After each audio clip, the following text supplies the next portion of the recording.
Hello and welcome back to the Monsters of Monster Hunter Double Cross, where today we are taking on our last flying wyvern, even though it can't fly, in the form of Ukanlos. Aesthetically, one of my favorite monsters. I actually really dig the shovel chin. It looks cool, and I like it. So there. And we're using Adept Longsword because we can. I would have gone for hammer, but I mean, it's got a severable tail. I like severing tails. So, yeah. Besides, it's got some pretty high stun tolerance anyway.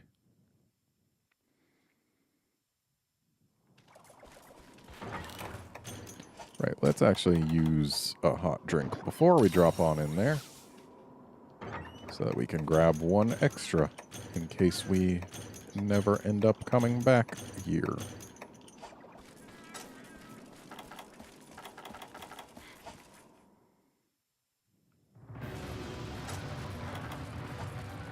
And of note,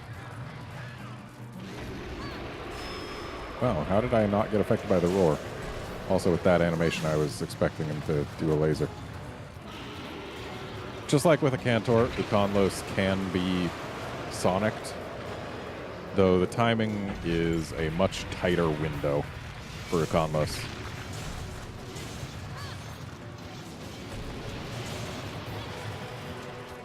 It can be sonicked when it's trying to do a laser, though it's gotta be before the laser actually comes out, if I'm not mistaken. So, like, that brief little moment, just there, we would have been able to. But I would have needed my weapon to be put away, among other things.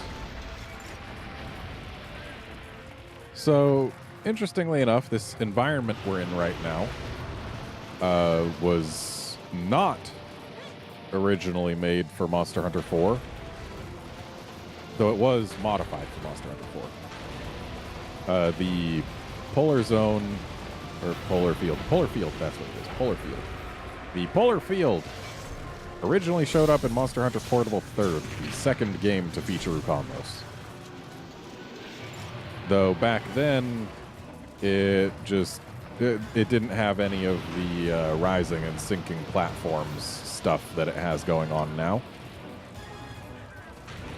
It was just basically what you see right here without ledges being jumpable. They were just for slightly limiting your movement.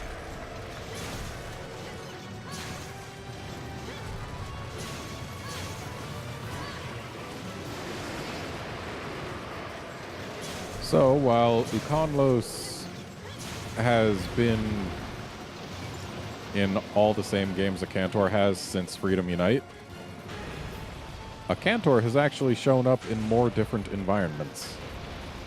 Because a Cantor at first showed up in the Battleground, which was its own thing, and I really shouldn't have tried that right there.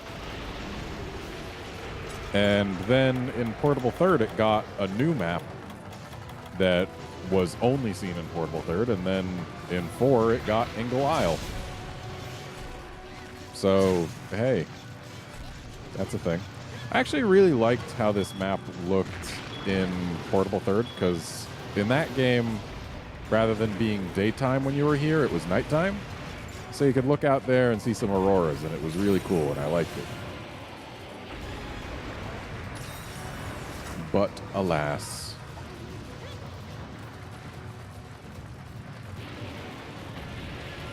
So there's Ukanlos earning its Flying Wyvern classification.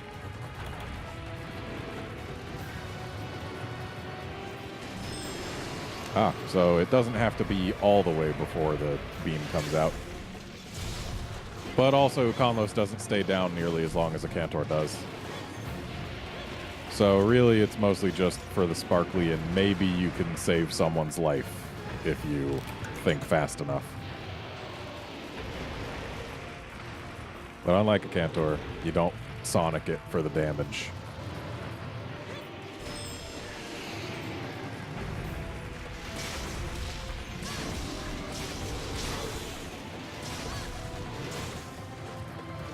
Just Ukanlos' face looks so cool.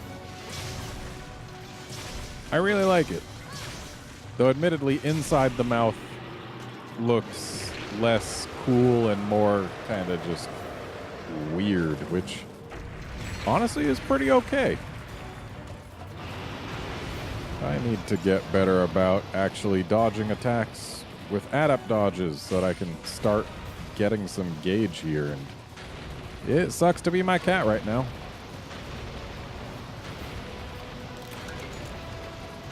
Hey, give me a chance to grab that sparkly.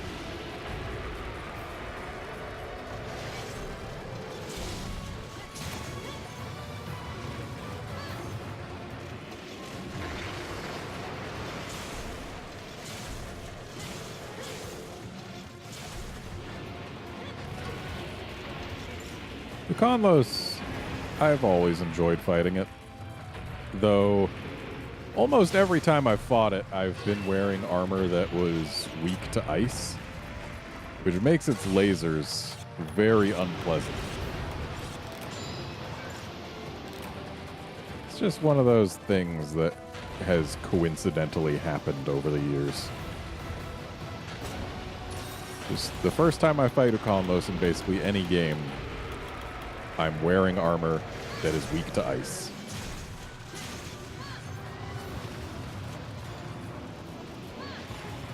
Buddy, I'm gonna need you to, like, try and carry forward a little further so I can actually get some dodges here. Ooh, we almost got that stolen from us by a snowball from the ceiling. That would have sucked. Okay, have fun jumping over there. By the way, the ability to turn around following a jump like that is what they add to Ukanlos in G rank. Gotta say, these chunks of snow and ice that Ukanlos kicks up with its lasers and with its scoops look way better in this game than they do in any of the previous games Ukanlos has been in.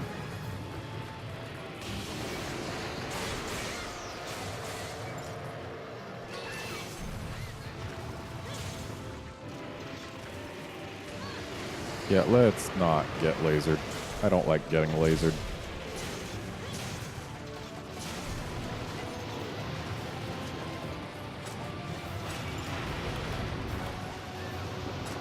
You may be wondering why I'm using a water weapon against Ukanlos. It's not for damage purposes. It's simply because it's my best longsword. Also, right when that Ukanlos started burrowing, an earthquake happened here. That's kind of neat. And I mean here, like, here in Japan, not in the game.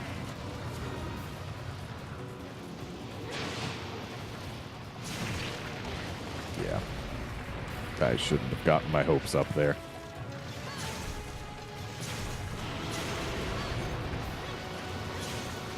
Yeah, it's kind of neat that as this thing's burrowing into the ground beneath me, the human, starts actually shaking. That's immersion right there.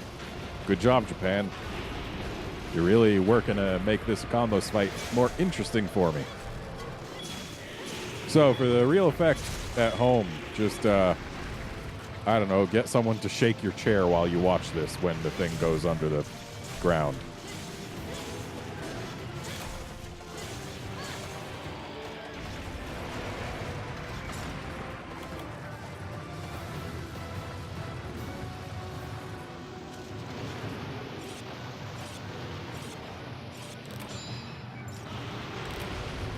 Okay, buddy, I'm gonna need you to not swim so much. Takes time when you swim. Also, another thing about Ukanlos, I freaking love this music. It's great.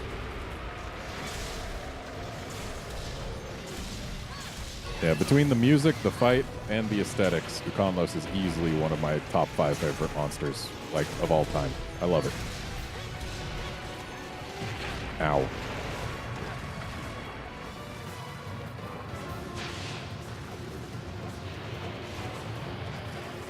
And, like, just something interesting about Ukanlos. They weren't content to just have it be completely white. Ow. feel like I should have gotten an adept dodge there, but oh well. Yeah, they weren't content to have it just be completely white, so we've got these greens sneaking in, especially on its back and towards the tail. Because, like, they easily could have had it just be pure white, like most ice monsters tend to be. But they didn't.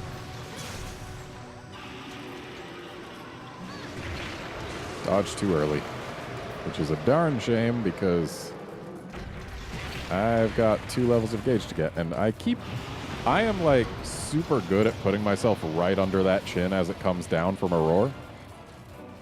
I would not be surprised to see it happen like 5 more times in this hunt alone.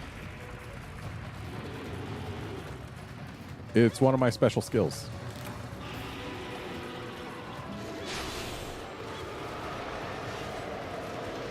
And of course, since I didn't have any meter there, I wasn't able to do anything with that adept dodge.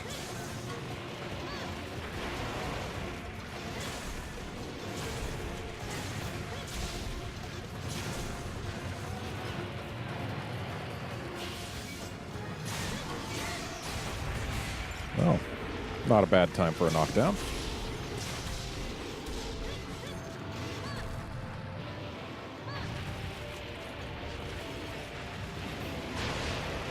There we go. Actually got an adept dodge, and finally we get to red gauge for the first time in the hunt.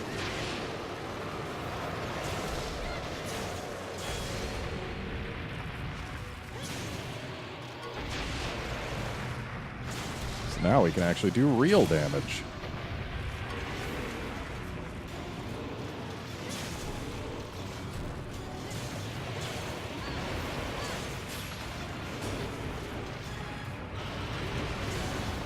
Need to get my gauge full or else I will be bouncing with white on those legs. Cat, don't follow me when it's swimming after one of us. Because if it's swimming after you, then you're just getting it needlessly close to me. And if it's swimming after me, well, then you're getting right in its path. Like, there is no good outcome if you follow someone when Ukanlos is swimming. There is no situation in which it's good for everyone.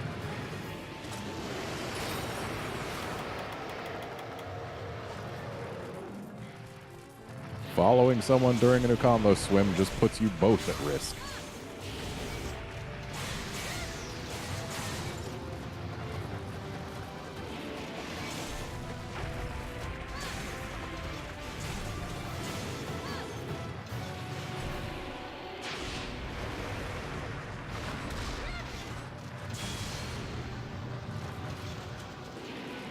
For those not in the know, Ukanlos was the end boss of Monster Hunter Freedom Unite. So Monster Hunter 4 was actually the first game, or actually no, it wasn't 4, it was the Portable Third was the first game to feature a high rank Ukanlos. And that was just because Portable Third didn't do G rank.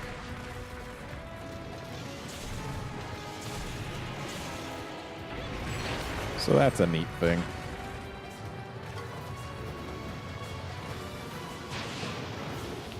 4U was the first game to have the G-rank Ukanlos armor that we know and love today, at least aesthetics-wise. Because Portable Third and 4, after it, both took the Freedom Unite G-rank Ukanlos armor look, which, in my opinion, looks terrible. But because of that, they ended up having to innovate and make a really, really cool-looking armor set for G-rank Ukanlos in 4U. So that's fine by me. It's one of the coolest-looking armor sets in the game, in my opinion. And I rolled too early. That's another thing I'm super good at.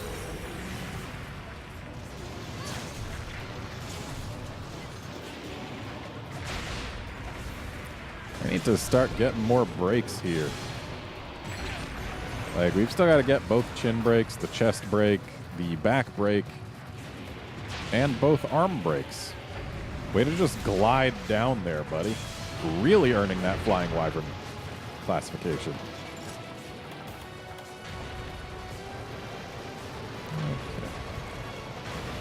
I actually really like how they changed the visual for the snow swim. I think they changed it in Gen, but it might have actually been Double Cross. But one of these games changed the visual and made it like actually stick a lot closer to the Ukanlos' model, because back in 4U, the breaking ice in front of it as it was swimming was much larger than the actual hitbox of the attack, which could cause some wrong impressions. I need to get some jump attacks on this guy, because I do want to break that fin, just because it's there.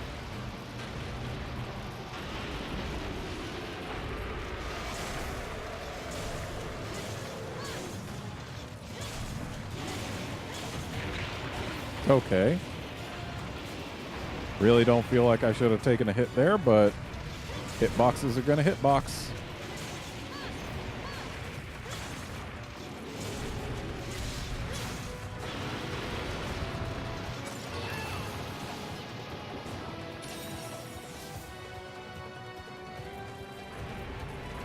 Oh, you're just moving, are you? You know what? That is actually totally fine, because jump attack. Though that wasn't a mount hit. And again, I dodged too early.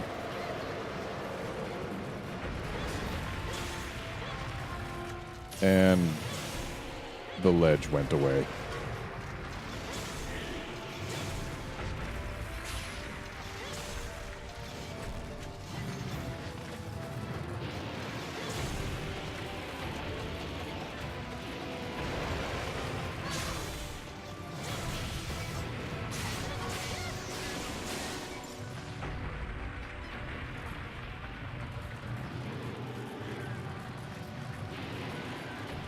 Yeah, I need this guy to hang out under some ledges, because I would very much like to get a mount.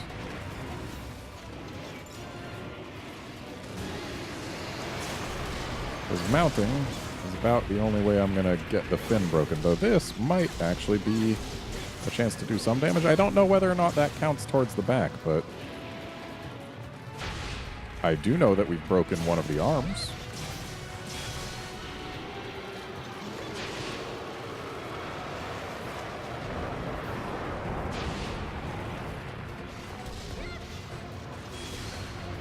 Of course, it had to turn away. Well, at least now we've got some ledges here, but oh, look, it's going underground. And it's going after me. Great.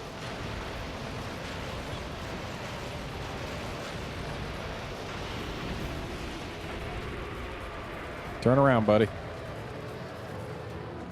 No, not that way. Such a jerk.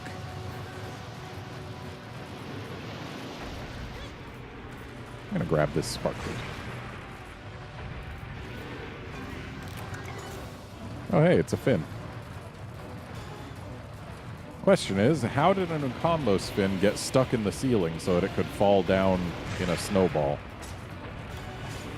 that was shaken loose by a roar?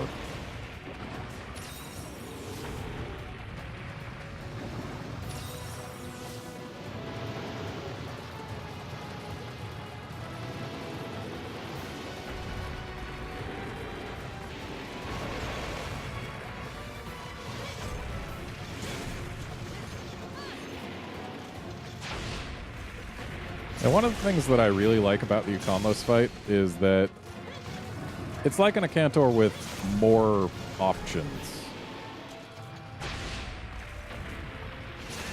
Like, take Akantor and give it some moves that really just help it target different areas and cover distance in different ways.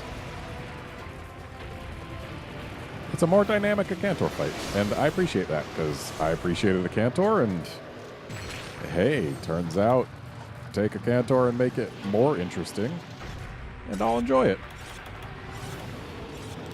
Especially when, in my opinion, Ukanlos looks way better than Akantor too, so that's two things it's got going for it.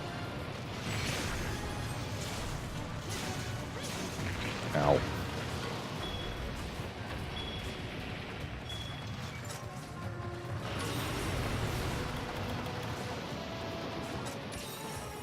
Okay, we do have some ledges. And it's just moving over there. Where there isn't a ledge.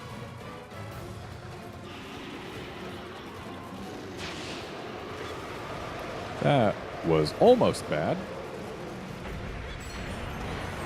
Dodged too early. Hey, now there's a ledge.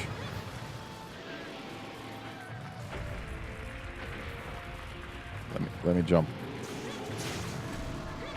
Okay, not a mount hit, but I'll take it. Definitely prefer not getting stuck inside the chin. Also would have preferred if those had hit the chin instead of the arm, but we can't always get what we want.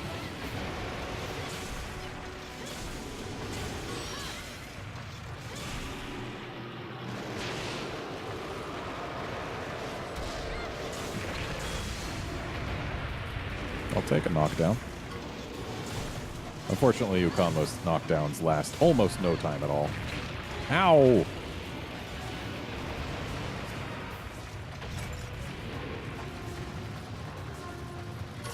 Thanks for the herb horn, cat.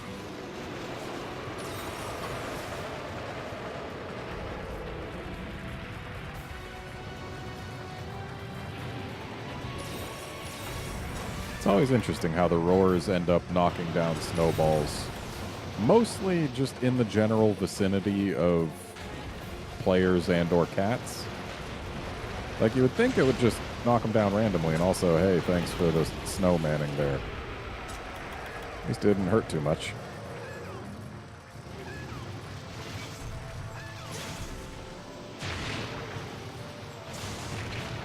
Oh, if it weren't for that last little step. Yeah, there's no good option when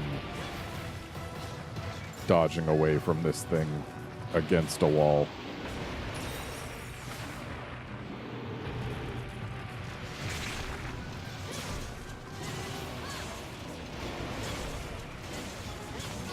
As much as I'd love to get a ride, I'm not going to put any real focus on it.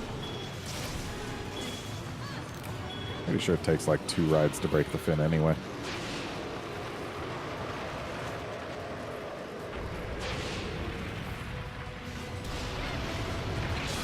Yay! May have taken some damage, but we stuck in long. Oh. Hang on. Thanks for the snow. Oh, Ukanlos.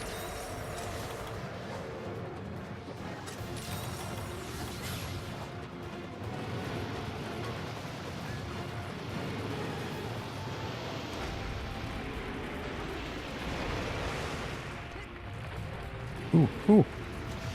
Yay, a mount hit. Just need like 4 more.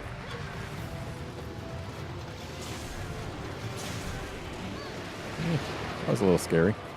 It was right about where the laser was going to come out. It's never a place you want to be. Okay, just moving over there. That is perfectly acceptable. Because that's mount hit number 2, I think. Might be number 3 overall. Darn roar. One of the longest roar stuns of any monster, and wow, because of said roar stun, I missed out on the ability to get another jump. Oh, more snow. Ooh, let's not get lasered. I almost got lasered there. Thought I had gone far enough, but I guess I was right near the end of the sweep, so it swept out from there.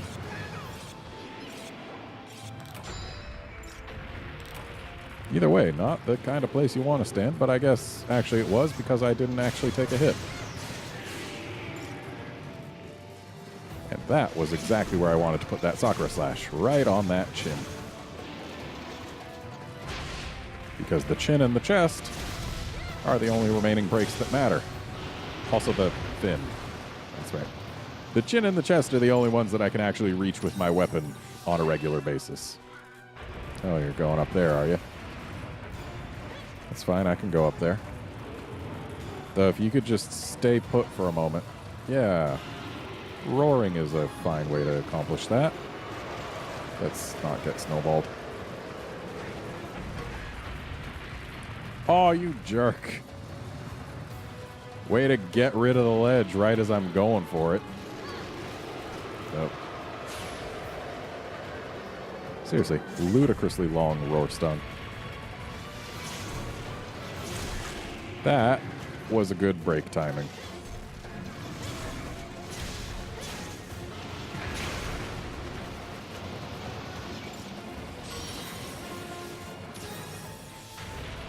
Oh, hi. Would you mind not swimming towards me for a bit? Ooh, yes, right here is good.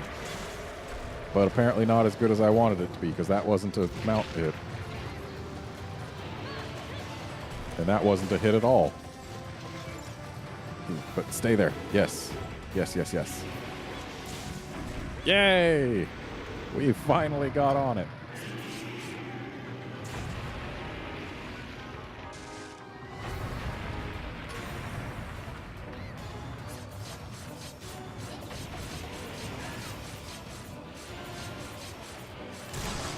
And we broke the fin, which was apparently more important than I expected because I wasn't paying attention to what the subquest was, and the fin was indeed the subquest.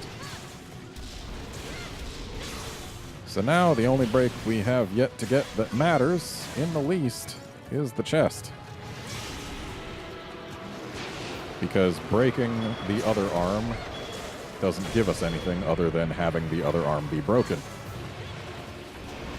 So we got to get that chest break.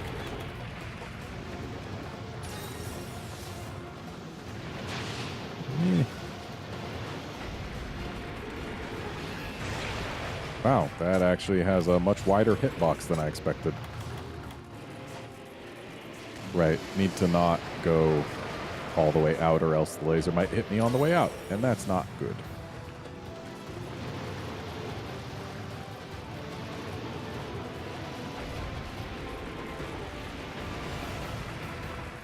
Yeah, unfortunately, unlike a Cantor, with Ukanlos, it is not safe to just stay under its belly all the time. Which does make for a more interesting hunt. I mean, you're still safe under its belly a good amount of the time, just not all the time. I mean, it wasn't all the time with a Cantor either, but it was certainly more of the time.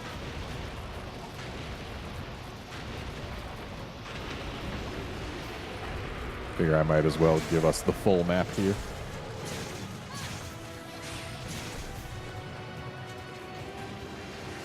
Oh, you were lasering.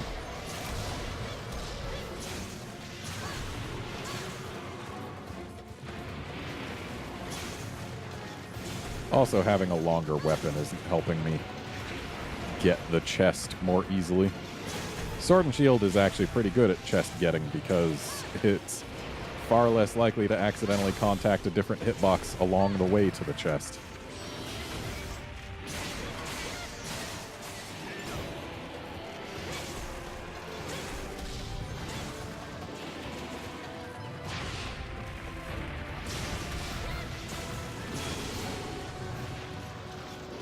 Sure, I'll take another. Apparently, I keep getting stuck under his chin, but there's the chest break. I mean, like, we can see this blue skin under there. And that's kind of cool. Another way that they didn't have Ukanlos just be pure white. So, now we've only got one break left to get. And it's that left claw. And I will be going for it just because. Cats, don't follow me during the swim. Thanks. I guess it's okay if you follow me during the swim if it's not going after you. Oh, you're swimming again, are you? Or are you just moving? Nope, you're swimming again. Looks like you're after me this time.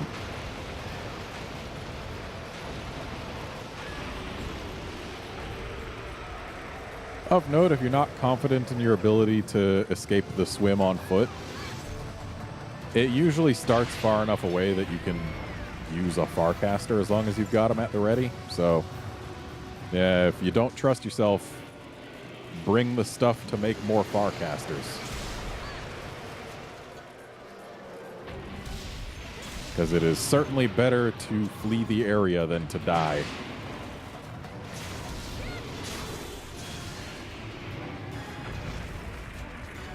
So I need to get over here to this hand. And I need to hit it more.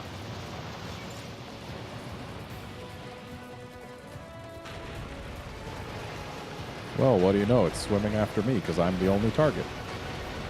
I almost got snowballed again. Oh, it's coming back. It's always a little unpleasant when it decides to take a second try. Thankfully, I've never seen it do a third attempt.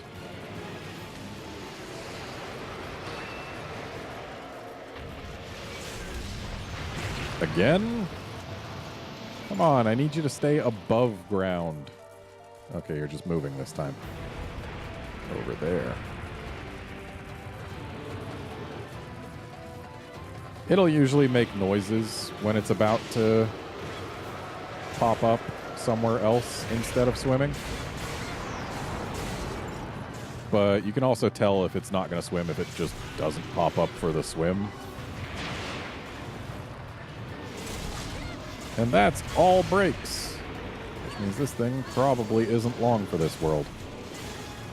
Unless I've been just doing a really good job of targeting breakable zones.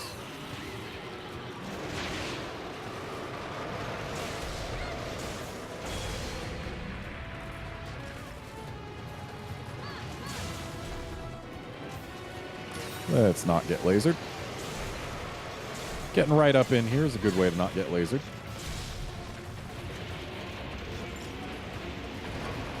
Ow.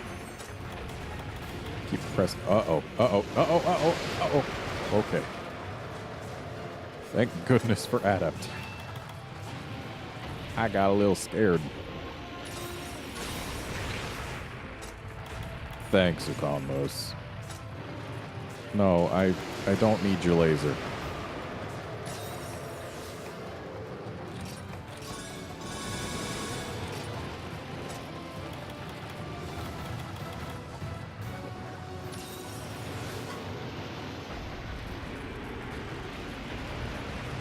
Unfortunately, unlike a Cantor, Ukanlos doesn't have any big clear tells about when it's enraged. It's just, does it have the snow coming out of its mouth? Like, it'll be huff and steam like a lot of monsters do. I definitely prefer a Cantor's color changing and all that. Monsters with clearer rage tells that are more unique than just, oh, they've got steam coming out of their mouths, are always more interesting in my opinion. And having your belly glow orange is definitely more interesting than just the whole steamy mouth thing like Ukanlos has going on right now. Like, ooh, look at all that cold air coming out the mouth. Isn't that just super fancy and unique and not something we've seen for like 5 other monsters in the snow?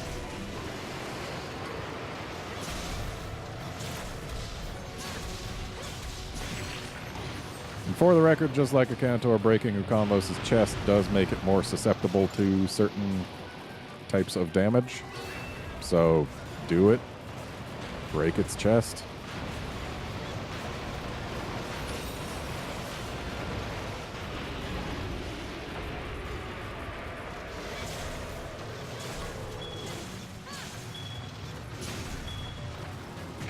Ow.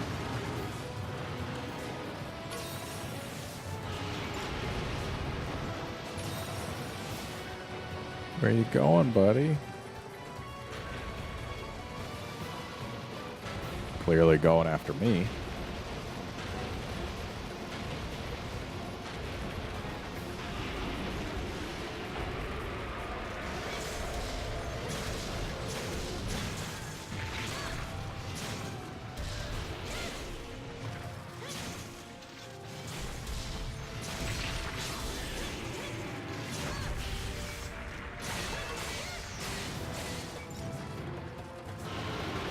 And again back under the ice. I really would prefer if Ukanlos did a little less swimming. Like, it's a neat attack. And I like how if it's going for you, you have to dodge it in a very specific fashion rather than just using a dodge. Like, you have to actually run past it. And when it's enraged, it can still have that happen. So it's an interesting attack to dodge. It's just, I don't like how it makes you unable to attack it for so long. Unless you're a gunner and it's not going for you, that is. I definitely prefer when monsters are available for attacking for a larger amount of the time.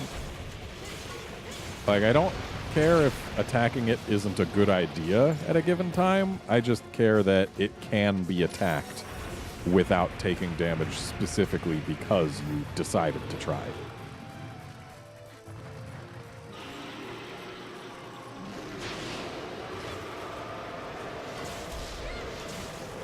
Like, let the player make that choice. Don't have the game make the choice for them. Taking a monster out of where you can hit it, like putting it underground, means that for the player, that's just some time where they can't be doing damage.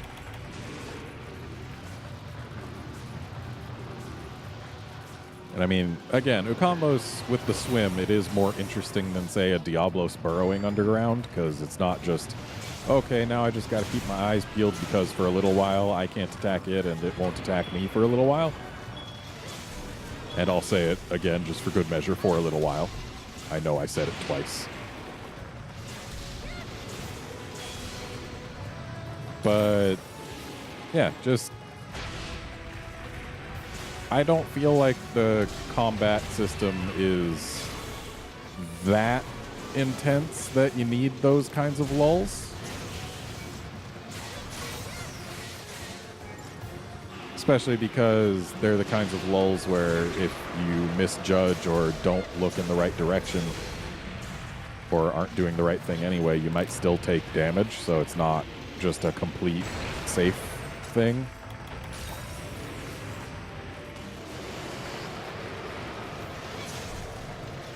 But like, yeah, this Ukanlos staying above ground a lot right here. This is great. Definitely prefer over when it goes underground for a swim or just for a relocation.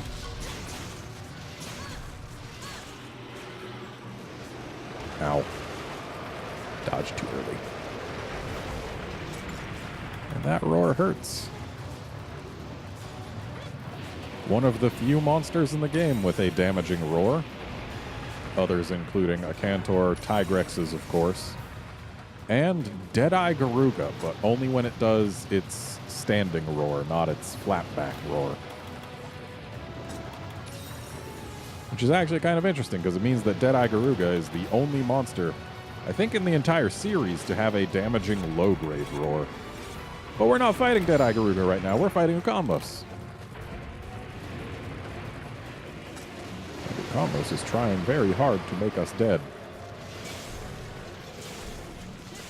I'm trying very hard to make it dead, and I was closer to succeeding.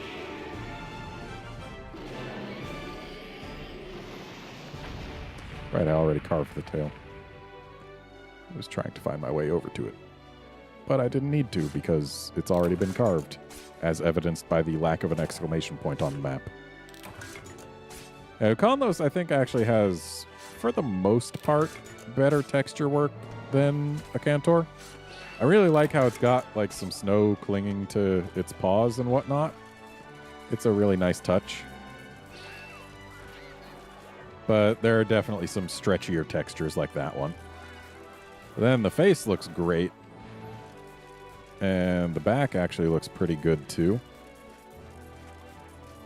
But again, stretchy textures exist. Nice cross-section on the tail.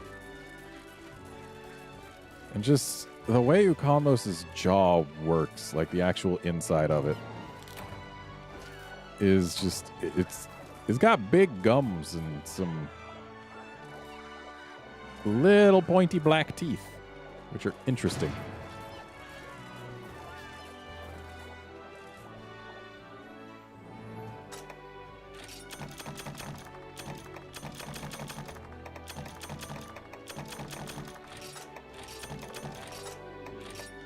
Hey. It's one of my favorite monsters. For a reason.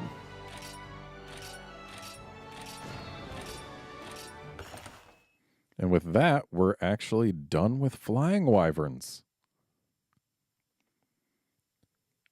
And next up on the monster list is a very unique monster category. Question mark, question mark, question mark. So join us next time when we take on Gormagala. See you then, friends.